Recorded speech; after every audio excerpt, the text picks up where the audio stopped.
Ready start. हाल के दिनों में कुछ एक जघन्य अपराधों के लिए दिए गए मृत्युदंड और विधि आयोग की एक रिपोर्ट में केवल देशद्रोह और आतंकवाद के लिए ही मृत्युदंड देने संबंधी सिफारिश ने एक बार फिर इस बहस को तेज कर दिया है कि सभ्यता की 21वीं सदी में मृत्युदंड जैसी आदिम सजाएं कहाँ तक उचित हैं। यह बहस सिर्फ भारत में ही नहीं बल्कि पूरी दुनिया में जारी है और कुछ देश तो अपने यहाँ मृत्युदंड को समाप्त करने की घोषणा भी कर चुके हैं। लेकिन बहस का मुद्दा यह है कि भारत जैसे विकासशील देश में मौजूदा परिस्थितियों में दंड के इस प्रावधान को समाप्त करना कहाँ तक उचित है। जहाँ तक मृत्युदंड की सजा के विरोधियों का प्रश्न है तो उनका मानना है कि सभ्य समाज को अब इस आदिम युगीन बर्बर सजा को हमेशा के लिए समाप्त कर देना चाहिए।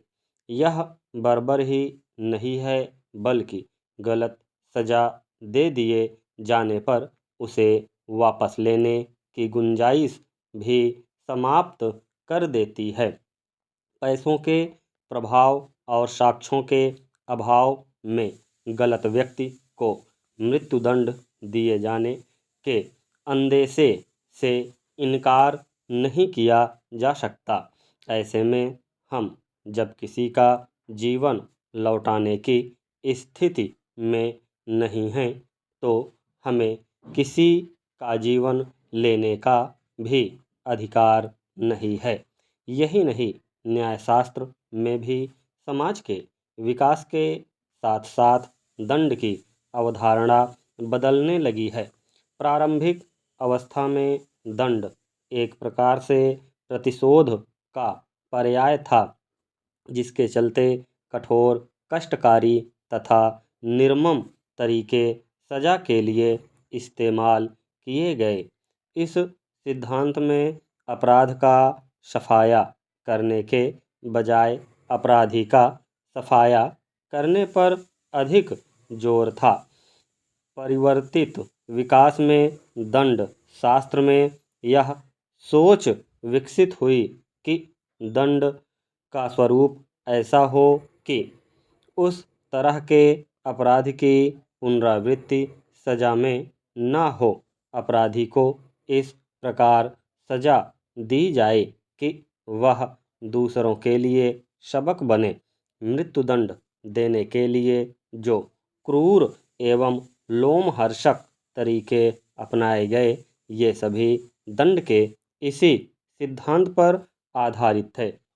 धीरे धीरे अपराध व दंड के जब सामाजिक कारणों की पड़ताल की जाने लगी तो यह बात सामने आई कि गरीबी, असमानता, उपेक्षा, दमन, कुंठा व शोषण आदि भी समाज में अपराध के जन्म लेने के कारण होते हैं तथा अपराध पर नियंत्रण व अंकुश रखने के लिए समाज में मौजूद तनावों को कम करना आवश्यक है।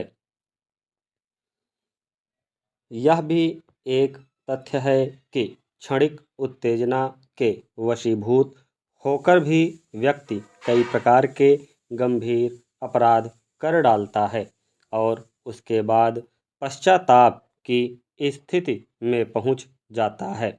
ऐसा भी देखने में आया है कि अधिकतर अपराधियों में अपराध करने की कोई जन्मजात प्रवृत्ति नहीं होती और किसी भी व्यक्ति को उचित सामाजिक मनोवैज्ञानिक संबल देकर उसके भीतर बदलाव लाया जा सकता है। यहीं से दंड का सुधारात्मक पक्ष मजबूत हुआ और यह प्रयास होने लगा। स्टॉप।